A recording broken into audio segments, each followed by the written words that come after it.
Hello, Vital MTV. You're watching 17 Questions.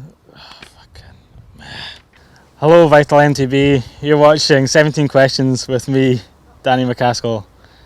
Unfortunately for you guys. Hello, Vital MTV. You're watching 17 Questions with Danny MacAskill. Let's begin.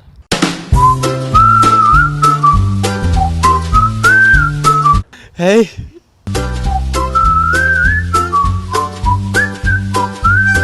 Question 1. How many views does your super hyper mega popular YouTube video have? I'm not really too sure.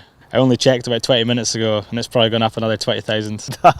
You cannot put that in. Who's the most random interesting person to tell you they saw your video?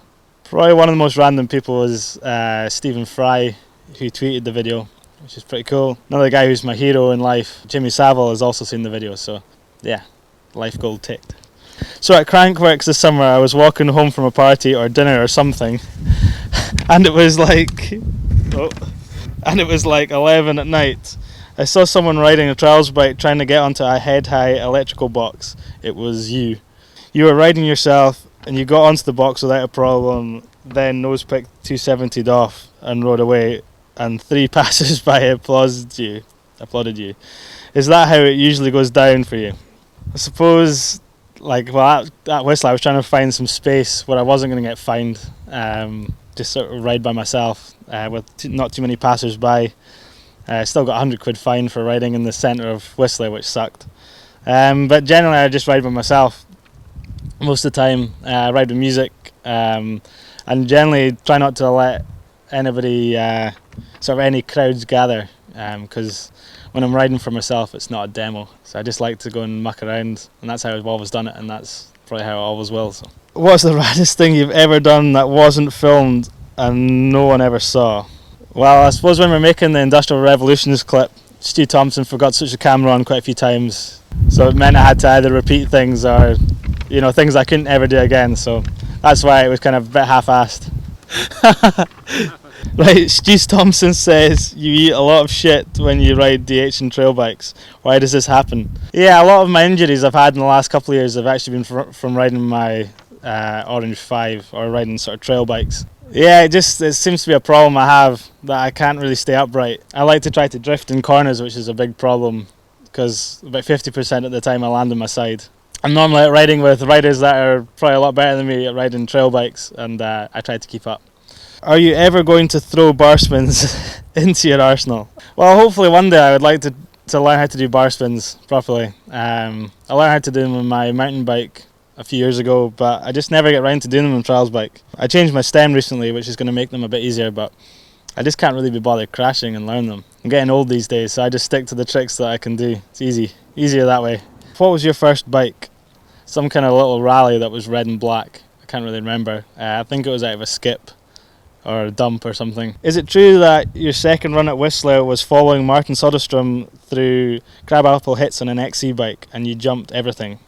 Yeah, I suppose it is. It was kind of true. I'd been riding with Martin previously in Sweden, so I kind of was falling into different things, so I felt kind of confident if I just rolled down through these jumps behind somebody like him, then it'd be fine. And it was fine. It was when I went back the next day by myself and tried to jump them, and I overshot the second to last one like everybody does, and hurt myself. Sven Martin asks if you've ever been mugged in South Africa.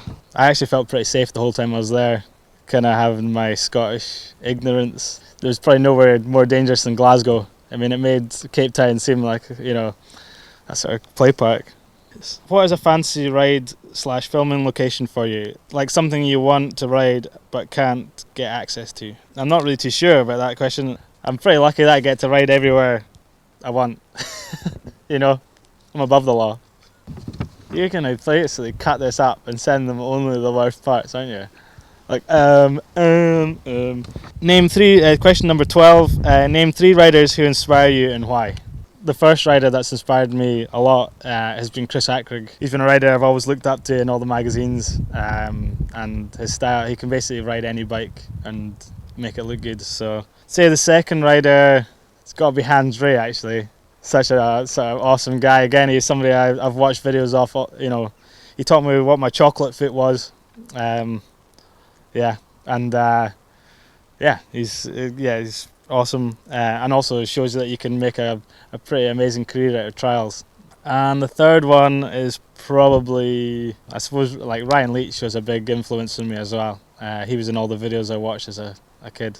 What is the craziest thing that you've ever seen someone else do on a bike? I was at Red Bull Joyride at Whistler this year. Oh, professional. Hello? I'm busy. Say one of the craziest things I've seen was probably at Red Bull Joyride at Whistler this year. Seeing, wow, all the riders basically just doing insane stuff. Andrea Laconda guy doing the double backflip over a jump that didn't look like he was going to be able to double backflip was pretty crazy, and kind of maybe getting forced into it by the crowd. And also Anthony Majiri doing the front flip drop off the start ramp, and yeah, just, I mean, everything those guys do is insane. You know, to be honest, it makes the stuff that I'm doing seem like just doing a skid down my garden path. Giggleberries, is that what you call them? I say balls. Are you ever worried that your twig and giggleberries are going to get separated while you ride across a pointy iron fence? It was a little bit of a concern when I was riding along the fence, to be honest. But I was actually a wee bit more worried about my teeth. I kind of thought that they would go before I landed. So yeah, I mean, I was wearing chainmail pants, which was to really stop that, so it was fine. If you had to ride one bike for the rest of your life, what would it be? Well, I suppose it would have to be this thing here, inspired, whatever. It's finally kind of got to the stage where it's exactly set up for what I like, so yeah, and I could probably go down some hills on it as well. If I put some gears on it, be fine, totally fine. Do you think this interview will get more views than your big video? I hope not, because I'll be ruined. I think if people knew that I was like this in you know, real life, then I don't think people would bother watching the videos. Question number 17. Wouldn't you rather be riding railroad tracks instead of answering these dumb questions? Well, this doesn't take me 100 goes. Well, not quite as many goes as it takes me to do that stuff, so yeah.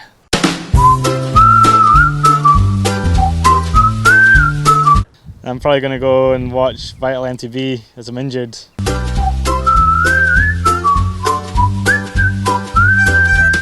Right, you're going to have to edit this before you send it to him.